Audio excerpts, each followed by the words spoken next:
Danse Kakiao, Nadia Nitzigessen, and Oats, a Miskwachi Waskaigan, Oatsinia, Egwa, Spirit River, Egwa, Duncan's Band, Otsewia. Hello, everybody. Hello, my friends. My name is Nadia, and I'm joining you today. I am in Miskwachi Waskaigan, otherwise known as Beaver Hills House, located within the Treaty 6 territory and in a colonizer's language known as Edmonton, Alberta. I am really excited to be here tonight. Number one, because anytime anyone asks me to talk about birth in any capacity, Rhonda's like, what do you want to talk about? I'm like, man, I don't know. I could talk about lots of things. So I often have to be guided to talk about something. Otherwise, I could talk forever. And I love talking about my journey, how I got here, where I come from, and where it is that I'm going. So that's kind of what's going to center my talk today. It's amazing how sometimes when we have to talk about ourselves, we have to write it down so that key things are mentioned, and there's sometimes so much to share. I love engagement. I love having sharing circles and talking. So I welcome questions. I know that we have the end time set for kind of questions and discussion, but please feel free to post things in the chat if you have questions along the way. And otherwise, we'll save some time at the end to kind of chat. I know some of you on here have heard this story so many times, but I try to perfect it as I go and hone in on it. So first and foremost, I am an Indigenous woman. My family is nehiyaw, and so my nehiyawic people come from the Dunvegan Band, which is located in the Northern Treaty 8 territory, and is the band that actually doesn't exist anymore. It was disbanded. So my Muslim was actually born in Spirit River, and the story goes that by escaping and hiding out away from being sent to schools, my Japan hid them and left where they were living. So my dad's family was actually raised in Dawson Creek and Fort St. John, which is located a little bit more north in the Treaty 8 territory, which is now kind of known as Northern Alberta, Northern BC. And secondly, I am a mother. My partner and I have a blended family of 10 with 2 grandchildren, and 7 of those children are living with us in our home. So we have a very busy household. I am a registered acupuncturist. So for the last 12 years, I've been practicing acupuncture and herbal medicines, and particularly working with pregnant people, people trying to get pregnant, new parents, and doing lots of lactation support. I did my lactation counselor training. I can't technically call myself a certified lactation counselor now because I let that certification pass last year. But I've also been doing birth work for close to 17 years.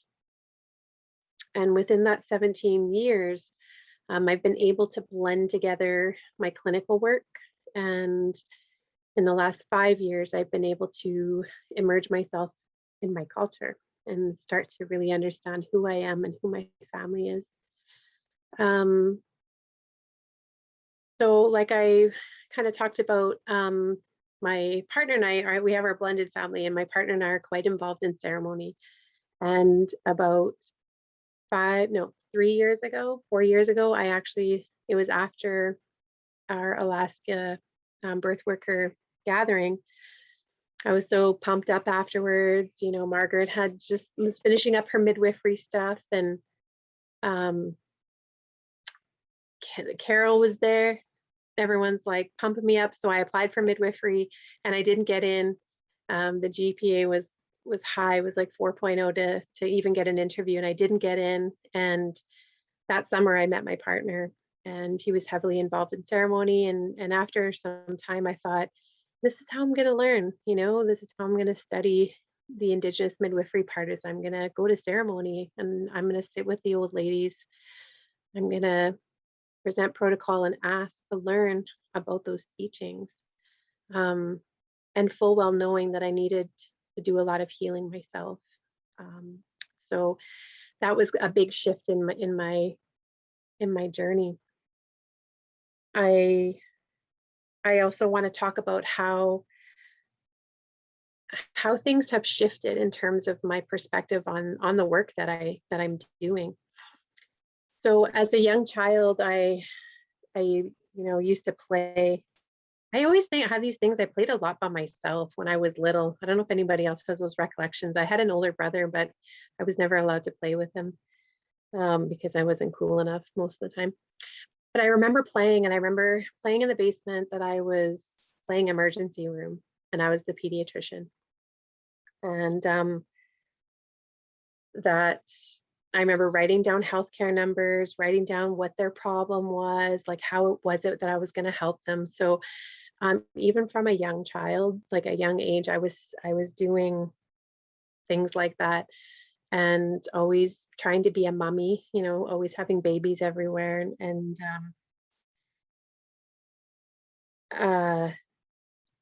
so it was kind of interesting to reflect on all of that now, that's kind of how I used to play and how things used to be, and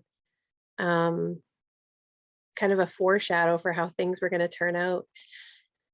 And when I was about 14, my auntie was pregnant with her second baby, and had asked me to come and help take care of my cousin, who was about 3 at the time.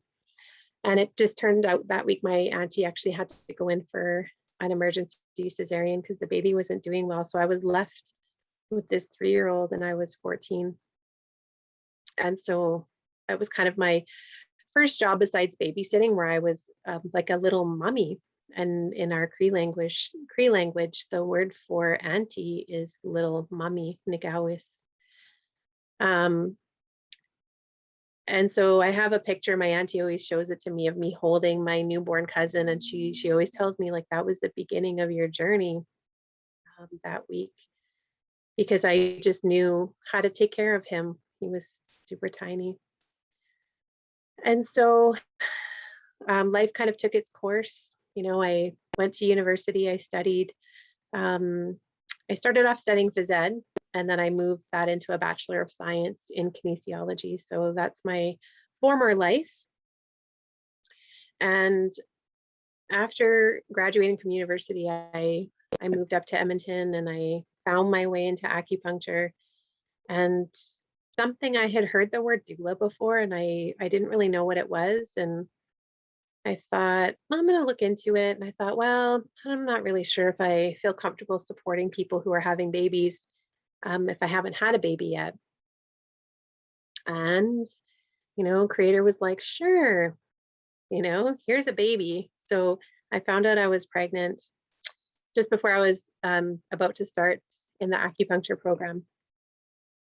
And that, I always say my daughter was my catalyst. I don't know if anybody else can relate to that, to having a child or somebody in their life who is just their teacher. And she's my teacher for everything. And I think sometimes I think, oh, my daughter's the reason why I did this, but it's actually like, those children are teachers. And so they told me to still go to school, go part-time, you can still study even though you're pregnant and having a baby. And so I did. And the beauty in all of that is that being pregnant, going to school in that kind of program, is that I got to do all the acupuncture. I got to do all the stuff while I was pregnant. Got to learn all the stuff. I navigated my way through a really awful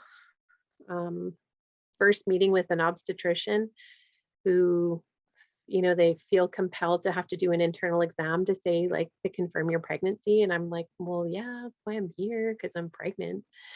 Kind of that disempowering, lack of autonomy, that I didn't know what that word meant, autonomy, back then. I think I would have been 24, I think 23 when I first was pregnant with my first. So the words of autonomy and like self-sovereignty, those are not words that I even knew what it meant, but I knew how it felt. So with that experience, I thought, well, I can't go to that guy again. Just the comments that were happening every time I kind of went. And so I moved on to another obstetrician who was known to be quite mother-centered. And he was, he's good. He was kind. I remember his nurse one time telling me I was gaining too much weight, like telling me I didn't want to keep, up with that pace. And I was, I was quite small back then. So I thought, wow, what a thing to say. And I was teaching yoga at the time, and I had a friend introduce me to another friend who was part of the ASAC group. And here in our area, ASAC is the Association for Safe Alternatives in Childbirth. And they were an organization that advocates for safe alternatives in childbirth and supports, different aspects of infant feeding. And it was there that I came to know about midwifery, that it was actually still a thing. So I looked into it, but at that time, here in our area, midwifery was not funded. So midwifery was legal, but it wasn't funded. So at the time, I forget how much it was. I want to say $2,500 at that time. That'd be 2003. And I was like, there's no way I could afford that. And even to hire a doula at that time, it was $500. And in my mind, I was just like, I wasn't really working. So I would have to rely on funds from my new partner. And so it just didn't kind of pan out. And so I thought, well, I'll stick with this obstetrician. And then when I met with the midwife, she still had the notes, like even 10 years later, she still had the notes of me talking and saying, well, my mom had a C-section, my aunties had C-section, so I'll probably just have a C-section anyways, because that's just how my mind works. And she was like, no, that's not really how it works. And so what she did is she actually referred me to a program just outside of our area where there was kind of a birth center, but it was a shared care program where the midwives were funded because they worked within kind of a primary care network with an obstetrician it was a rural hospital. So I was able to have midwifery care there, and I had my daughter there. And, labor just went how it went, and I had a really great experience. And after that experience, if anybody has also felt that, I felt like I was on top of the world, because everybody up until that point kept warning me, like, oh, you're not going to have an epidural. Oh, you're not going to give birth in the hospital. Oh, you're, just like fear-based stories that everybody likes to share. So and I thought I'm really competitive that way. So when people say, I'm like, oh, I'll show you. And so, yeah. I tell my clients all the time now, write out your birth story before it happens as a way to manifest and think, like, what am I going to do at this time? What is it going to look like? So I had wrote my birth story out, and I think my birth story timeline wise was about 6 hours. And the birth itself, from very start to very finish, like first twinge to like her being born, was like 24 hours. So still not super long, but not 6 hours. And I really just was mind blown. I was mind blown about myself. And I think for the first time in my life, maybe ever, I was like, yeah, I freaking did that. I did that. And how come more people don't talk about it? How come more people don't feel like I think this feeling? Like I just pushed a baby out. And I still remember I had labored in the water so long that I got out and actually had a land birth and pushing on my back. But I remember looking down and seeing her eyes, and I was like, there's these little eyes looking back, beady eyes. Her dad has very beady eyes, and she's just looking at me, and I'm like, what is that? Like, I just had a baby, and I was like so proud of myself. So during my postpartum time, there was a guy that I was working with, and his wife just had a baby 6 weeks before me, I think. And so after I had my baby, I was like, wow, I'm so blah, blah, blah, like everything is really great. And um, my birth was awesome. And he was like telling me about how awful their experience was. And when I talked to her, she was recovering from a cesarean, and she was sharing with me her story. And kind of in summary is that they were left to labor. I'm not sure if she was induced or not, but that they were offered numerous times like medication and just felt very alone. And so she felt obligated or had no other choice but to accept an epidural, and then the cascade of interventions kind of followed. And so she really, it was really difficult to listen to. And I thought, oh my, how did they not know? Because she didn't know about midwifery, she didn't know about doulas, like she didn't know about any of that stuff. And so in my mind, I was like, how can people not know that they have choices? I guess that's my privileged brain too, that I just kind of found my way and people just came across my path. And innately, I knew I didn't want to give birth in the hospital. Innately, I knew I didn't want a male healthcare provider like touching me or doing anything with my body. So it was in that moment that I had another, like, for the rest of my life, nobody around me is not ever gonna know. That's a double negative, but nobody around me is ever going to question the fact that they have choices. And I set that out as my intention for the rest of my days. And so, life kind of happens. My postpartum was horrible. And then it was the following year, for whatever reason, we decided to have another baby like right away. So my first two are 17 months apart. And after my son was born, I took the doula training. I did the Doulas of North America training. So that would be 2005. And so I kind of took that and I started to go to births like here and there, but and then continue on with my studies of acupuncture. And I actually had my third child after I finished acupuncture. So I had three of my kids pretty much in the total of my 5 years. I spread my acupuncture training out, the 3-year program, I spread it out to 5 years. So I had 3 babies during that. So I got to have pretty much every experience you could have pregnant and treating children with acupuncture and herbs. And it was awesome. Like I learned so much more from my own journey than just being in school. So then I started practicing and I started going to births more and seeing how I could provide, clinical care for people in labor. So and then I had my fourth baby in 2011. And again, in about 2012, I opened a business, 13, 14, 2015, my daughter would have been 9. And things started to shift. I don't know if any of you are familiar with some of the teachings. Is the name is skipping my brain right now, but that around that 9-year change, right? Kids start to shift and life gets a little dark, and their realization of life being that they are mortal beings. I caught, those of you that love your work, I got caught up in my work, and I thought, well, like as the kids get older, I'll just work more, and that'll be the time that I can work more. And I hit a point where she was not okay. She was not,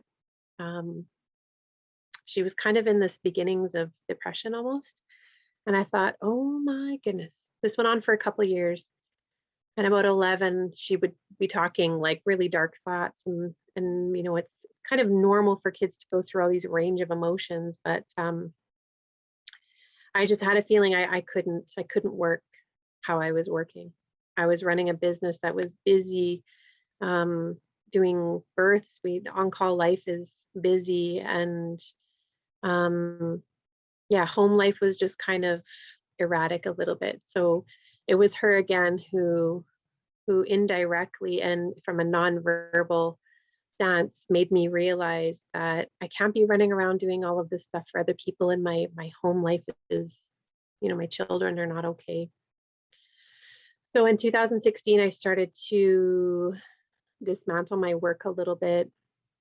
Upon reflections, struggling with, I guess as people would identify as alcoholism, and being a workaholic. And so along that journey, I started to dabble more into my culture. Like, who am I really? Who am I really? And in 2016, I actually went up to do a training with a colleague for a maternal support training. And it was the first time I accepted the invite to go. She always asked me to go, but I could never go because life was too busy. So I went. And it was the first time that I was fully immersed in a community where nobody spoke English as a first language. They were speaking nehiyaw, the Cree language.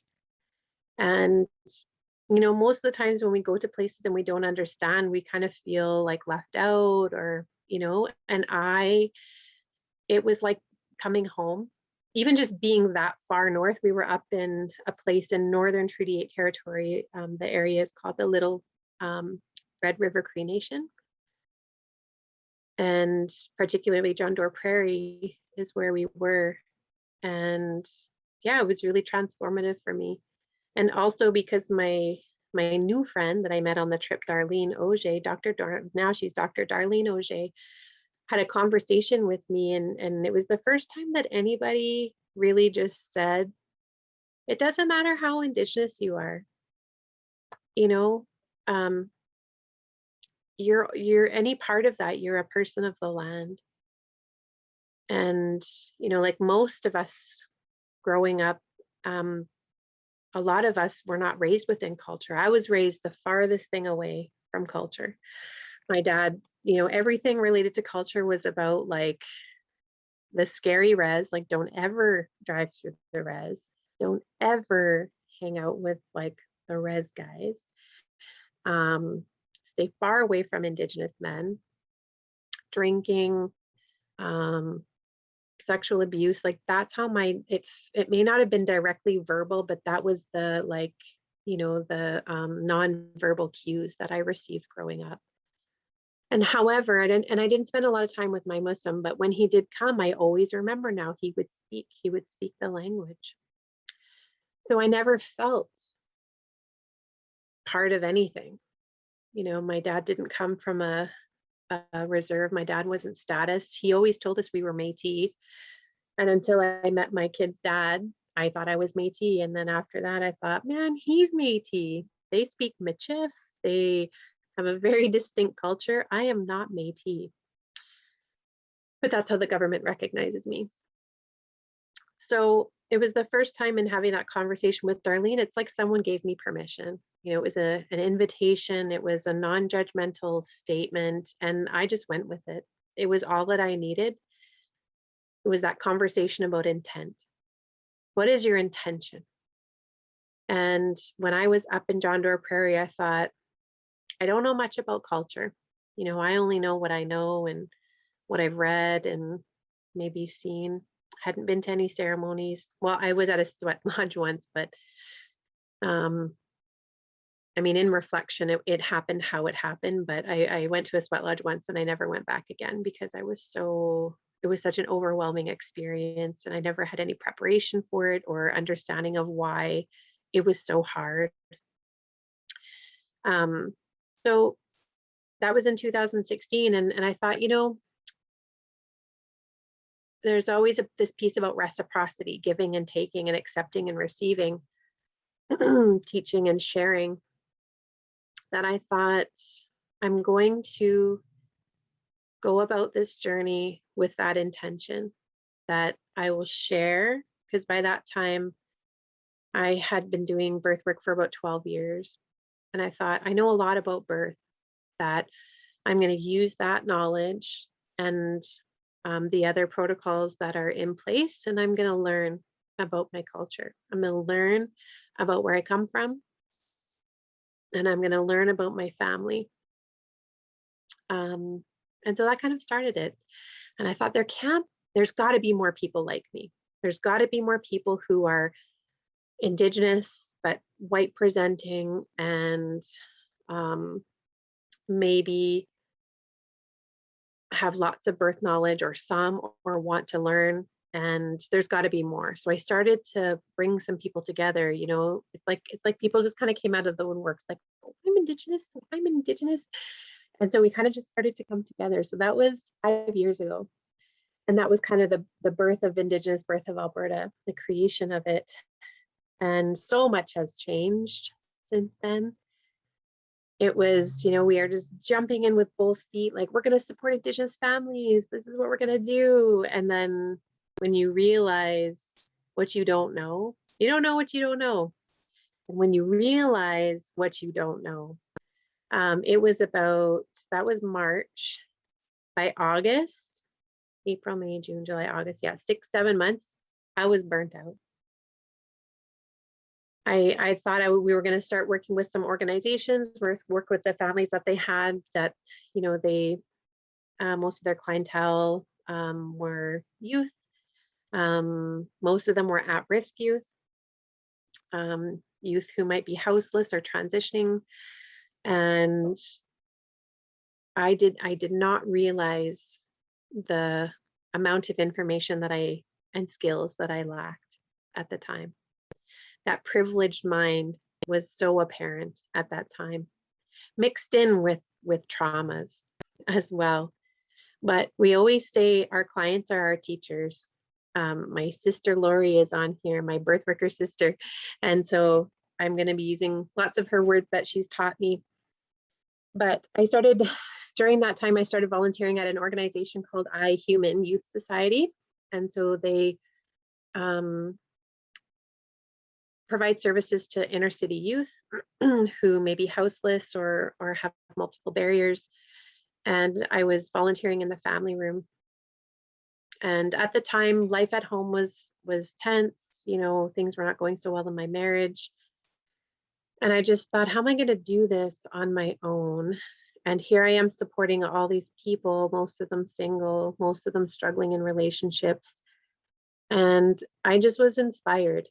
I thought, here I am, this privileged person who has a job, I'm paid, I have family that supports me, I have an education. Like, I had all of this stuff, but I didn't have that in me, that survival mechanism in me that I witnessed, and the strength that I witnessed from those parents in that room who were forcibly in survival mode every day. So they inspired me to walk in my truth. And so that was my journey in 2017. It was shortly after I got my tattoos. I had my tattoos in 2017, and then that just changed my entire life, pretty much. My marriage ended. I started to allow myself to really kind of step into my culture in that way. That was my way of exposing myself, like, loudly without having to say anything. And so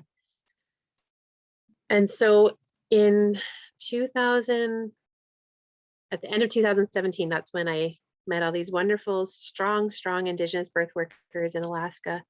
And we had a really great week And then it was the following year that I stepped into my path of sobriety. I had attended a medicine camp and spent I had like $1,500 in savings. I was a single parent now, unable to work my full capacity because of, trauma brain of transitioning out of this 15-year marriage. Spent my last $1,000 and went to a medicine camp where I had to go camping by myself, and I didn't know anybody there, but I went.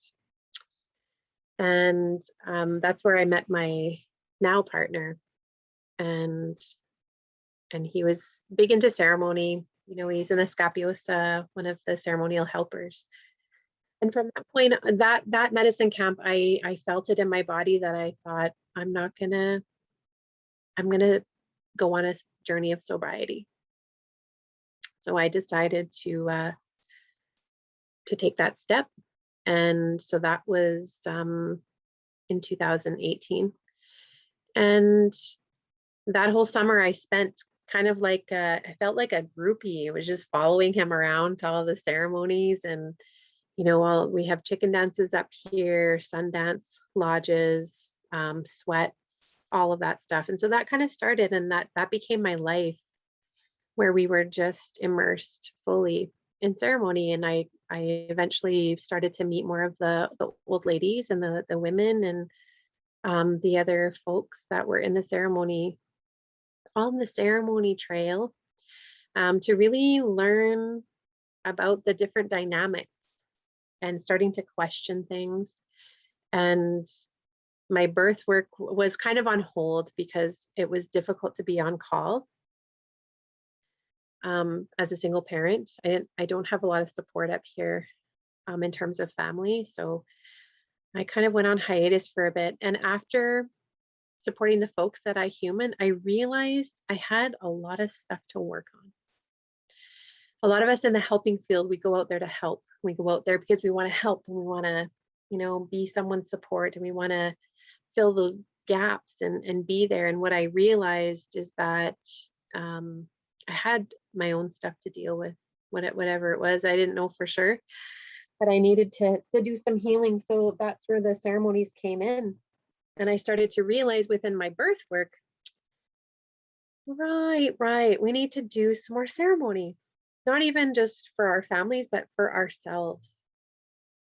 And people are always, they love up on our culture. They love up on, how beautiful things are.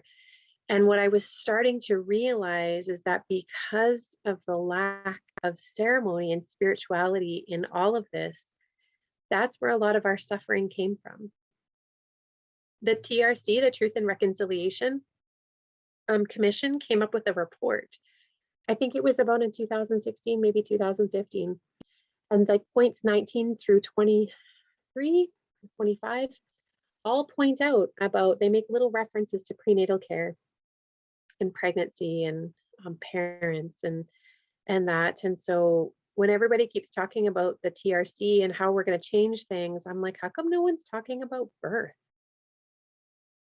We know people are sent out of community, from supporting middle class to upper class non-Indigenous people. I watch them.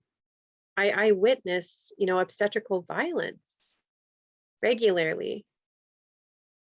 And when I started to go with younger folks and my Indigenous relatives going, if I ever thought middle to upper class non-Indigenous people were experiencing obstetrical violence, I could not believe what I was seeing and experiencing. And it was like a subtle shift where I was like, why are they saying that?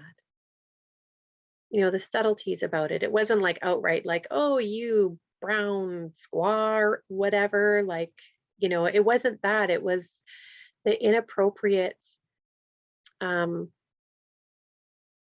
language, the use of language, the insinuations, the hierarchical nonverbal realization that was happening in the room, to the point that it wasn't just about like being rude. It was actually about compromising the safety and the experience and the integrity of that family.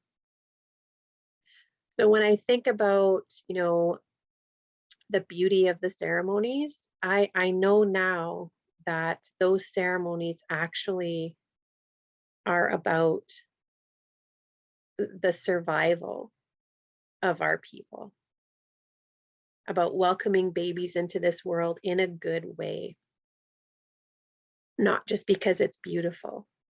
Our moss bags are beautiful.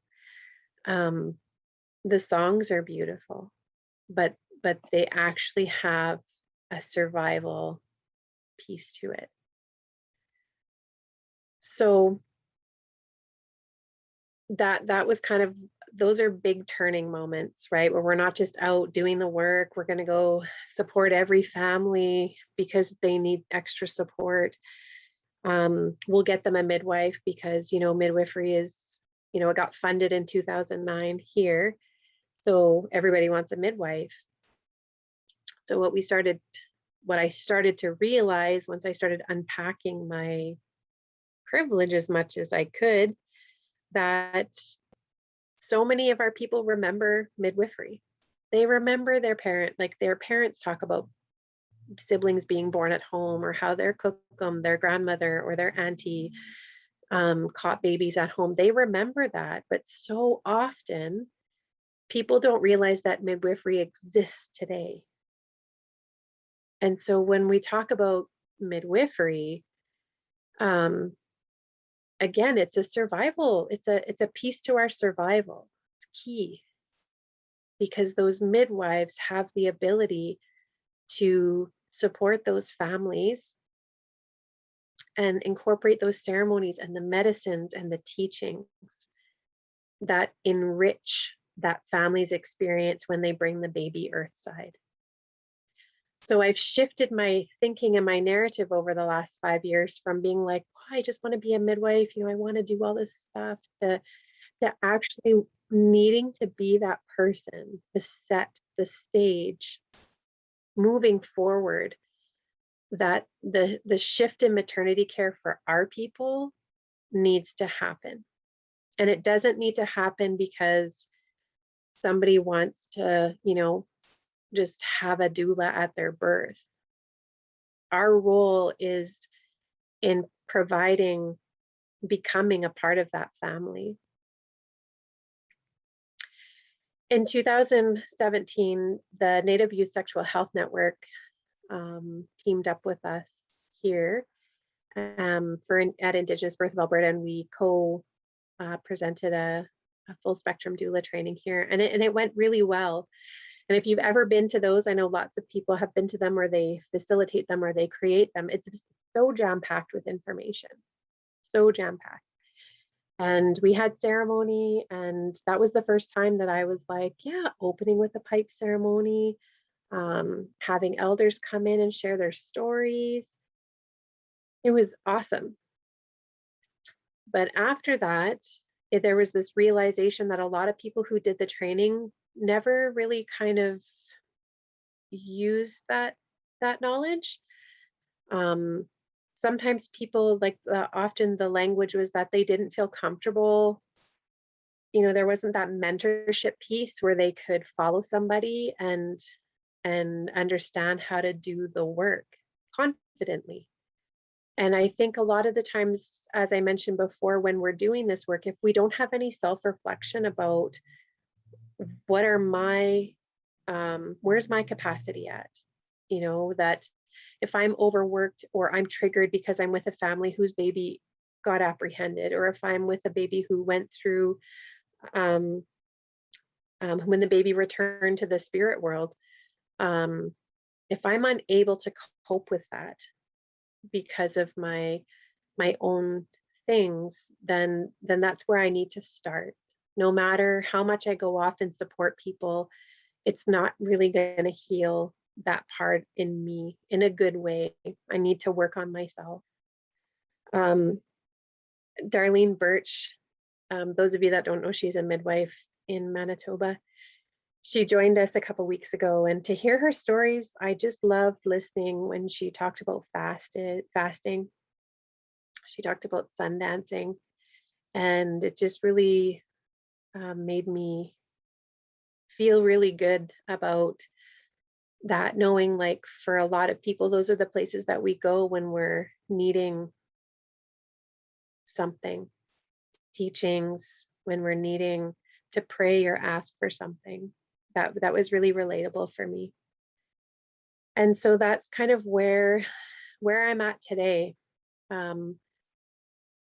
Indigenous Birth of Alberta has transitioned so much over the last 5 years that now we've kind of turned into providing services throughout the whole kind of lifespan, whether we're kind of a concierge, and we're helping people find care providers that are compassionate, culturally inclusive, culturally safe, supporting Indigenous practitioners and healthcare providers,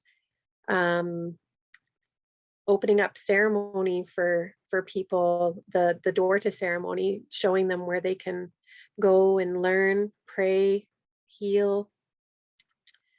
And we're starting to work more and more. So in our area that spans like what people might know as Alberta, Treaty 6, 7, and 8, but there's also Métis regions within that. So throughout that whole area, we're trying to create, for me, my intention is to work myself out of a job. I thought, you know, as we're running around supporting people, I'm like, we need more people. There's got to be a way that we need to get this information back to every community member so that the accessibility to that knowledge is there. Because right now, so many people need to hire a doula. They need to hire someone, and it's not a sustainable way. It's not a sustainable path. So I was hoping to create another doula program, but then I started to think about it, and I thought, I don't even like the word doula. And I want to be, you know, inclusive of like everything, whether it's reproductive health, you know, talking about moon time, talking about bleeding cycles, talking about the end of moon time, shifting beyond, you know, into the stage of life where we're not bleeding anymore, supporting families with anything, you know, anything really, the end of life, where their family members are returning to the spirit world, whether that's kind of in our elders, or whether that's young people that are returning to the spirit world. So things have changed significantly. So when I thought about this doula program, I thought, how can I make it sustainable? How can I make it so that we are reaching everybody, like eventually that it'll just reach kind of everybody? Because I know I can't stay on call forever. And I know that to honor my family, again, having those teachings come from your kids, that your family comes first, and I need to take care of my family. And some of you on here, we know on-call work can be pretty demanding. And if there's one thing I've learned about birth, the most predictable thing about birth is its unpredictability. So in order to be able to support families, the sustainable model is teaching other people about these skills. And unfortunately, right now, having to navigate avoiding unnecessary children's and family service involvement. In our area, we call it CFS, Children and Family Services. So social workers, that kind of stuff. So we're not just talking about understanding what birth is like. what happens in pregnancy. We're actually talking about, in some cases, safety plan. What is your safety plan if something happens at home? We're talking about harm reduction. We're talking about addiction recovery. We're talking about ways that we can advocate against CFS. Ways that, how do we, when we recognize racial profiling going on, what do we do with that? Those are not traditional skills. Those are skills that we need in this modern world right now because of how our people are being treated. And I feel like our most at-risk, marginalized group are our young folks, particularly the femme identifying and the trans people and people of the LGBTQ2S community. So I think of the work that's happened in the last year, particularly, I think, and the things that I've learned, especially from my birth worker sister, Lori, about really sitting back and bridging those gaps. And these are the conversations we have often with our teams of professionals, is trying to get them to understand, A, who we are, B, just because I don't have an MD or like a midwifery license or any other designation that puts me in their minds at a level, their level, that we are still an integral part of the team. And so using that language of a natural support, you know, auntie, we're an auntie. And even just yesterday, somebody said, oh, so how, she said something about your niece, like, how old is your niece, or something like that. And I was like, niece. I hadn't even realized, like, putting it all together. They asked me who I was because I was in the NICU with the baby, that they said, and you are grandma? And I said, oh no, auntie. And so then she was asking me about my niece. And I thought, well, they don't get it, really. She's not really my blood niece. But anyways, I didn't say anything. So that kind of brings us to today, and learning about navigating in a good way. How do we come together to provide this wraparound support? And so Lori and I have done multiple presentations over the last year. I joke that we were on the road, all winter on Zoom, presenting our workshop on providing wraparound support for families with complex needs. It's a workshop that we do that talks about recognizing barriers and understanding when families have multiple barriers, that they're not lazy, they're not negligent, looking beyond the behavior and the things, the perspectives that we see, and understanding that there's a story behind it, right? And so we've supported multiple families now. And the idea is to look and shed that light to our care providers, to look beyond that. And how can we provide, what support do we need? How can we make this stay easier for them, especially families who have sick babies, especially families who are here from out of area. So they've come from out of town to stay here because of the level 3 hospital. So when I think of those skills that I've learned over the last year, I never would have learned them in the trainings that I was at, because it takes time. It takes time to go through each experience, and not only because, you know, navigating in my brain, okay, option A, option B, option C, but it's also how I feel in that moment. When I'm sitting in the room and a social worker walks in, ready to do their thing, what am I going to do? What's my body going to do?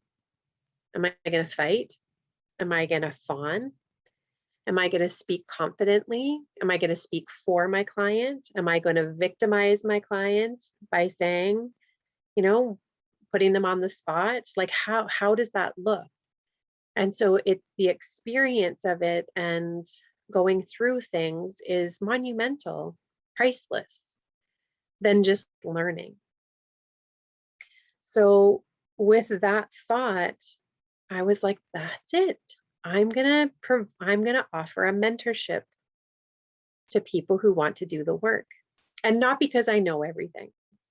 I am far from knowing everything. Even after 17 years, I still have a lot to learn. And we're always learning because no birth is ever the same. So well, I think I would have started the thought process a year ago, but I started to put together loosely a birthworker journey through mentorship. Because I know not everybody who takes a training or they want that knowledge, not everybody's going to be a birthworker. And I know that a large majority of the people that need our support don't have the funds to do it. And I also know that I can't work on a volunteer basis. I have to figure out a way about what it is that I want to do to be able to feed my family. So I thought for the first starters, I'm going to try to work myself out of a job, and we need more bodies because we can't possibly cover all the births and all the people. Indigenous Birth of Alberta, when we existed, I think we got maybe 1 or 2 inquiries, maybe every 6 months.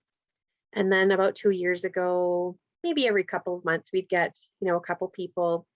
And then over the last 2 years, maybe one a month. And over the last year, it's been at like 1 a week. And now we're probably at about 4 or 5 a week. And the requests that come in vary from looking for, birth support or pregnancy support or resources for prenatal classes, or they're looking for a midwife, and it ranges. And so things have gotten really, really busy, and we're short on bodies for people who can do the work. And I think it's really taxing to do the work. And that's why we have to set ourselves up in a way that is sustainable. We talk about that model of sustainability. So that's my way of creating a sustainable model, is to create a mentorship for people to learn, to open the door for people to learn about ceremony and birth work and reproductive health and trauma, and understanding how important it is to work in a community-based setting, how important it is to see things beyond what we just see. And so the other part of it is also working with the healthcare providers in our area as well. But what I realized very quickly after I kept burning out was that I don't want to fight anymore. I don't want to go into the systems and try to uproot the system and change it. I was presenting to the Wisdom Council, which in our area, the Wisdom Council is like a council of Indigenous people who have been chosen from different regions, and they work for Alberta Health Services. Or they consult with, I can't say they work for, but I think they work under the umbrella, so the government. And I presented to them about midwifery. And if I've ever thought that I was frustrated talking about Indigenous reproductive health to non-Indigenous people, was to sit in front of, there was probably, I don't know, 10, 15, maybe 20 Indigenous people. Some were medical providers and some were elders from their area, to sit in front of them, and some AHS people. There were AHS workers there, but to sit in front of those people and for them to say, that was a really great presentation, that's really great. And to not have it recognized that, does anybody else here see that this is the root of the problems of diabetes, of cancer, of domestic violence, of child apprehension, of missing, murdered Indigenous women, girls and boys, and Two-Spirit people? Like, am I crazy? And I think I did that talk, might have been 4 years ago. And there's just got to a period of time where I thought, I'm not going to fight anymore. I'm going to go with the path of least resistance. Whether that meant sovereignty, trying to build up a sovereign healthcare system, or whether we're just going to go rogue and we're going to just do what we do and support our families and work alongside people, but to not try to expect change. I was done with that. And so that's where I'm at today.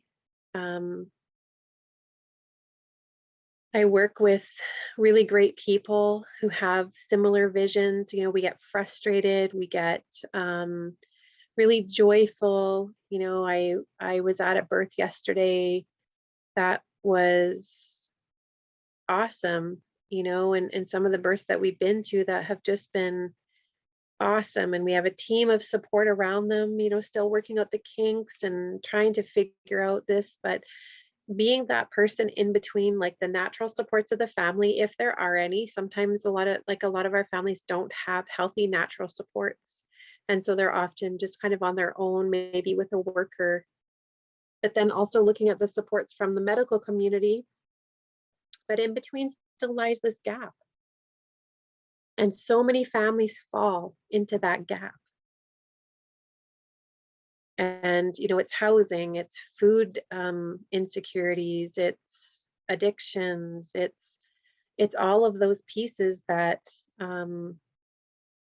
we have to compartmentalize everybody. And what we're trying to do is to bring everybody together so that we have the utmost support and we're all doing our own role.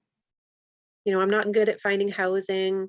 I'm not super good at like how do I navigate the food bank? I'm not really good at that stuff, but I can network. I can make phone calls, and then I can talk about pregnancy, health, and birth, and safe infant feeding in my sleep if I wanted to. So it's about changing that narrative. And for me, it was starting this mentorship journey as a way to, COVID really kind of messed a lot of stuff up because we can't really all go to births now. We're limited how many people can go. Even at some of the home births, it's restricted. And just for safety, we can have lots of people there. But that was the goal, is to have people join workshops, watch how the language is, come to ceremony, learn about the songs, learn about protocol, find out who the elders are in your area so you can go and sit and ask for that knowledge, and to learn about the basics of our natural laws, understanding what reciprocity means, and really sitting and knowing that we have an inherent right to take back that knowledge. Even if I'm not going to make a job out of it, I should still know how to support my sisters and my family members who are having babies. I should still know the language that human milk is not the same as formula. Even if my family chooses to use formula, and I support them with that, how to do it safely, but that I'm not using a language of like, whatever, formula, human milk, it's all the same, like whatever you want to do. I'm talking about milk as a sacred medicine. We're talking about autonomy. For some people, that's reclaiming their body. So the language is so important. And oftentimes when we're in, I did do the DONA training, that was 16 years ago. And, but now I look back and think that, the knowledge that I got from it was stuff that I needed. I needed to understand birth physiology. I needed to understand, questions to ask, how to get to know a family. And now what I'm hoping for is to just continue on and gather people so that I can offer what I know. And sometimes I find it's a bit of a battle because there's so many doula trainings out there that are promoting different things. They're promoting certification.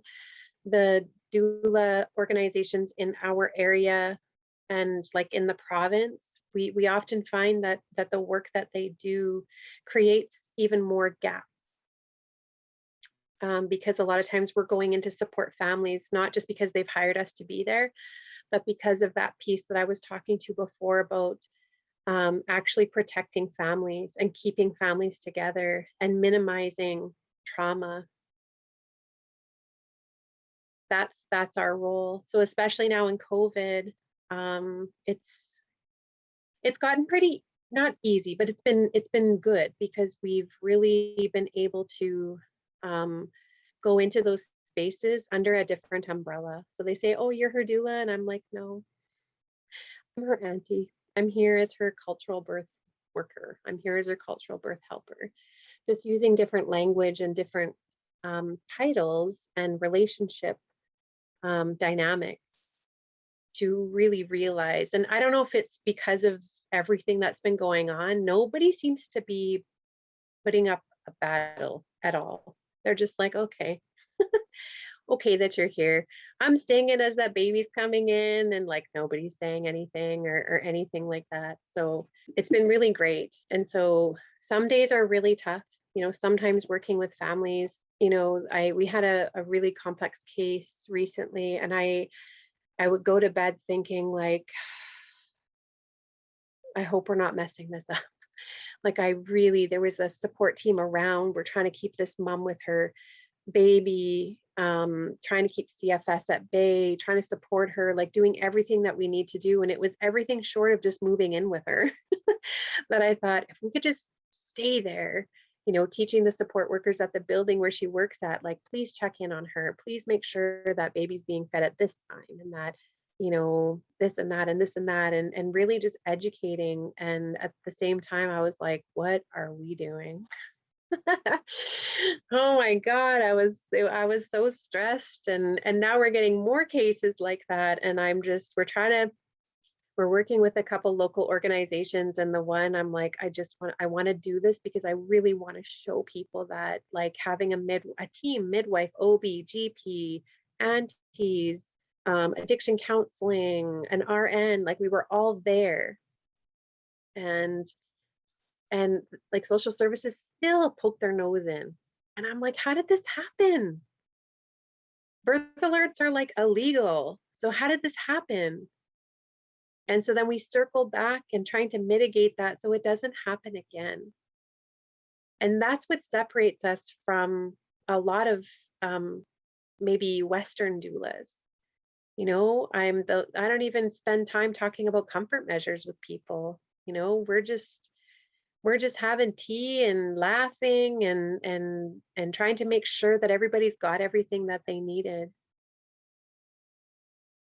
And so that's kind of where I'm at in my journey now, while navigating 6 teenagers and 1 adult child in the house. The National Aboriginal Council of Midwives has put forth an initiative to provide community-based education to study Indigenous midwifery. And so I am hoping I get to do that. I've talked about it, and they said that they would take me on, and COVID has really complicated all of that, but that's where I'm hoping to go to study. The community around, one of the communities here has said they would take me on. But again, within COVID, it's like birth work and everything gets pushed to the wayside. So I'm hoping that that's where I'm going to go.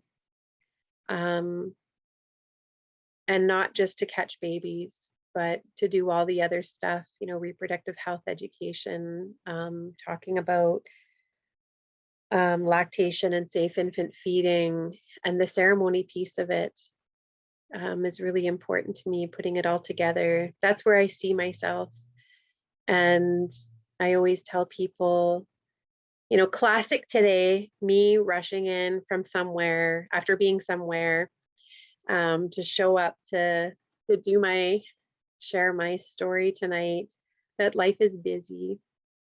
And so I picture the days when I'm this old woman sitting with my pipe, and I'm rocking in my chair or sitting on the ground and just kind of rocking. I look forward to those days when I can just sit and listen and smile listen to people, and people are coming to me to share. And so that's where I hope to go. And in between that time, I hope to learn more about traditional midwifery, and learning how to bring that into a modern context. And I feel like we're on that path now, just as aunties and birth workers, and it's awesome. Like I love it. And I look forward to working with a lot of the people in my community to help them learn so that they can share with their family. And I think that that's the way. I think that's the way to do all of this, is through mentorship. To learn from each other and to watch, and less about online trainings and certifications, which I think can be really harmful to set us apart in a hierarchical model to community people who also withhold those teachings and maybe want to learn more. Midwifery is different. Midwifery is, that special person who's been chosen to do that work in a different way than us aunties and parents and relatives who can support our pregnant families. So yeah, I think that's that's all I have to share this evening. I thank you for listening. I rarely get the opportunity to just talk about myself, so I thank you so much for sitting and listening, and it helps with self-reflection as well. I know we have time for discussion. If you have questions, we can sit and talk for a bit. I'll kind of just open the floor. I personally would love to hear more about the mentorship piece. I think that whether it is, that's the way we learned, right? We didn't sit in front of Zoom. We didn't hire professors. We didn't, our worthiness of stepping into these roles were not determined on whether we could afford tuition or met these arbitrary 4.0 GPA requirements, right? It was about often being seen at young ages, or, having it recognized where we were drawn, and being seen by our elders in our communities, and then accepting that calling and stepping into it humbly with, the sacrifices of being apprenticed, and the time commitment that is a life commitment, and that of so many moments that built onto one another in order for you to take this next aspect of the craft of being with people. And so I think about this so often, and how to support apprenticeship, mentorship, give people the space to step into this work and to grow in confidence in this work, when so often that's not the way academic institutions work, and therefore there's not as much space in people's lives to make that time and to trust that pace. And so I'm just curious how, at the end of the day, both in the dreaming of it and through it, and as you completed one round, of just what your thoughts are, and how to present this to people, and and because I already believe strongly that it's a powerful way to learn, and a powerful way to truly just find trust in your hands. And I think whether it's as a support person, or in a healthcare provider role, in both ways, feeling so responsible when stakes are so high, and so many people feeling alone in that work, has made a lot of people who had the calling step away.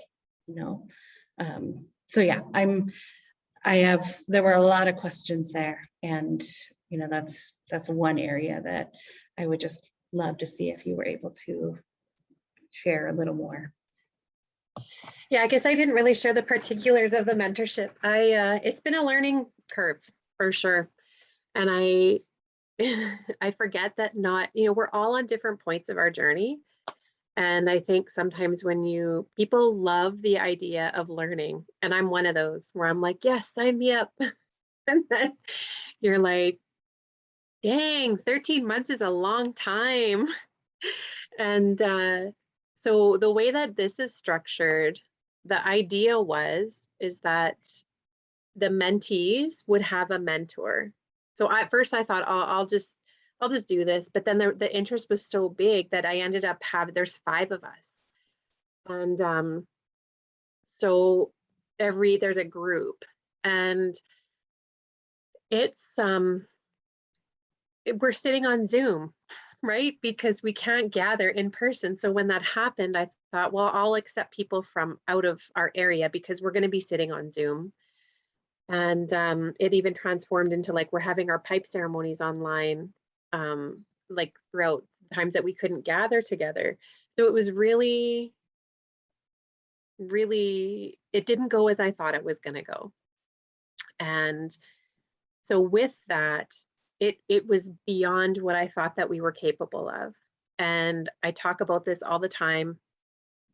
Lori and I talk about this all the time, where I just think every month we have an auntie training and an elder, or an auntie teaching and an elder teaching every month. And they're spread out for the new moon and the full moon. And so I think about it in terms of like ceremony. Ceremony is busy, right? Like if you've ever been to ceremony and participated in like hosting or helping, it is busy, from like the people putting up the lodge, like gathering the wood, putting it up, all the little pieces that go together, to the people who are cooking and preparing the meal, is so much work. And then we're thinking of bringing the elders, and who had to go invite them and maybe drive them and offer protocol to them. All the little behind the scenes stuff that most people don't see unless you're a part of it. It's the same for the mentorship. And I'm usually one to like jump in with both feet before kind of thinking everything through. So I thought, I really want to do this. And I thought, okay, how do you put a price tag on it? Exactly what you said. Like, how do we put a price tag on knowledge that was taken from us? And saying, oh, you can't pay, I guess you can't be here. Like that's, but I also know that when we go to ceremony, like we have to provide some piece of reciprocity in some way. So for this particular one, lots of people were able to, we didn't have funding, and lots of people were able to get funding. So that kind of mitigated that. I did some fundraising, crowdsourcing to help pay for some of the costs, and some people paid out of pocket. But the weekends that we have those teachings, those days are saturated, and it's sometimes heartbreaking we're not sitting together. We sat together, I think maybe 3 times out of the like 16 circles that we've had so far. And wow, like, we talk about like wanting to be able to bring that stuff together. That is it. And so it's just, how do you do that? We thought about restructuring things so that we can kind of space out and allow for time for mentorship in between. It's super complicated with COVID because we can't take people to birth with us. That's kind of the piece. Like I can invite people to come out if we're going picking, if we're going to ceremony, like those are things we can take people to. But even then, we're like, some people want to be in their separate cars, and it's COVID has really complicated everything. But I truly believe it's oftentimes this is spaced out only 13 moons, and it is oftentimes people they want and they just want the knowledge. But the apprenticeship, like you mentioned, Rhonda, it's like this is like it's just a life. And whether it's because we do birth work all the time, I want people to realize that as a community member, it's actually our responsibility to take care of those babies and those children. And so it's up to us to learn about this stuff. And it's up to us to be healthy. We have to be a part of their healing forest, the community's healing forest.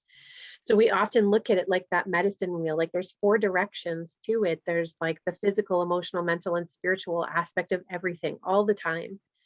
And that's what I feel like is often missing out of the, like some of the doula trainings. It's just like, we're trying to get that information in about the stuff that we should just know because we were raised with it, but we don't know it because it's not around us and no one talks about, you know, all the changes that are happening in their bodies, or we're hiding out because we're chest feeding and we don't want people to see, like all of that stuff that we should know from just a basic physiological perspective, we don't. And so now we have to spend time talking about all the other stuff. There's just so much. And so after this year, I thought, I hope people stay on to learn more. Because, you know, when we read something or when we do it, the next time we do it, we learn more, and then we learn more the next time. And so I'm hoping, my goal is that people coming out of this, to inspire them to start something up in their own communities, or to do something in that way. That's kind of the goal of it. But it is a lifetime. And I always joke, I'm like, I've tried numerous times to leave this kind of work and it just keeps sucking me back into it. And it's because it's my life. It's like escaping my life. And it's not going to happen. It's just shifting up what my role is in the community. Okay, I want to thank you, Nadia, both for just sharing your stories as a birth worker. I think that a lot of the struggles you mentioned are so just identifiable, and are aspects of colonization, not this unique struggle. You know, and so I hope that other people who hear can see that, you know, you persevere, you recreate, you change, you find new ways, you dream big, you figure it out all over again, and that's the way that will help change this and heal these patterns. So I want to thank you for your story, and thank you for all the work of Indigenous Birth of Alberta, and yeah, for who knows, you know, what the future holds, and all the amazing things that you and your group are doing. So I want to thank you again. Any final words before I stop the recording? No, I think that's kind of it, taking home the message of like, we all have a responsibility, and to just, you know, step into that path if it's calling you, and go find the people who know. And with our humility, we ask, you know, we ask for how we can learn, you know, after you present them tobacco or whatever, just to want to be able to learn. And Akamemo, we just keep moving on forward, persevering.